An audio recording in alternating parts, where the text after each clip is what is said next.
સુરતના સણિયા હેમાદ ખાતે નાયબ મુખ્યમંત્રી હર્ષ સંઘવીની ઉપસ્થિતિમાં સિક્યોર એરજેટ વિવર્સ એસોસિએશન દ્વારા વિવર્સ પરામર્શ સંમેલનનું આયોજન કરવામાં આવ્યું હતું। આ પ્રસંગે નાયબ મુખ્યમંત્રીએ જણાવ્યું કે સરકારી પ્રોત્સાહનો અને આધુનિક ઇન્ફ્રાસ્ટ્રક્ચર થકી કાપડ ઉદ્યોગ વૈશ્વિક બજારમાં નવી ઊંચાઈઓ સર કરશે।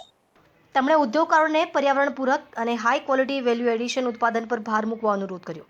સુરતમાં હાલમાં આશરે 30,000 એરજેટ લૂમ્સ કાર્યરત છે, જ્યારે આગામી સમયમાં વધુ 10 થી 15,000 નવા મશીનો ઉમેરાશે। નાયબ મુખ્યમંત્રીએ ટેક્સટાઇલ પોલિસી હેઠળ એક વર્ષમાં 8,000 કરોડ રૂપિયા વેપારને ચૂકવવામાં આવ્યા હોવાની વિગતો આપી।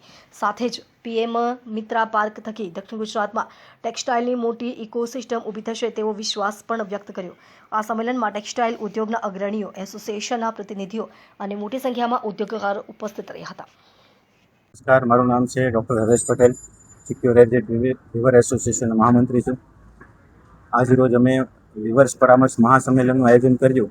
આ મહાસંમેલનની અંદર અમારો મેઇન મુદ્દો હતો કે જે રીતે અત્યારે એરજેટનું પ્રોડક્શન વધી રહ્યું છે, એરજેટમાં જે રીતે કોમ્પિટિશન વધી રહી છે, તો એમાં અમે બધા જ વિવરો એકસાથે એક પ્લેટફોર્મ ઉપર આવી અને કઈ રીતે એકબીજાને હેલ્પફુલ થઈ શકીએ, કઈ રીતે અમે જે યાનમાં અસામાન્ય વધારો થઈ રહ્યો છે તો એમાં અમે કઈ રીતે ટેકો આપી શકીએ અને સાથે સાથે પેમેન્ટનું જે સોલ્યુશન માટેની અમારી જે કમિટી છે એ કઈ રીતે વિવર્સના હિતમાં કામ કરી શકે એ માટે આજે અમે મહાસંમેલનનું આયોજન કર્યું હતું।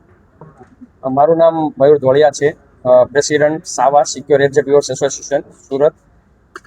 આજની મિટિંગ અમારું જે દર વર્ષે મહાસંમેલનનું અમે ગોઠવીએ છીએ એનું આજે મહાસંમેલન હતું।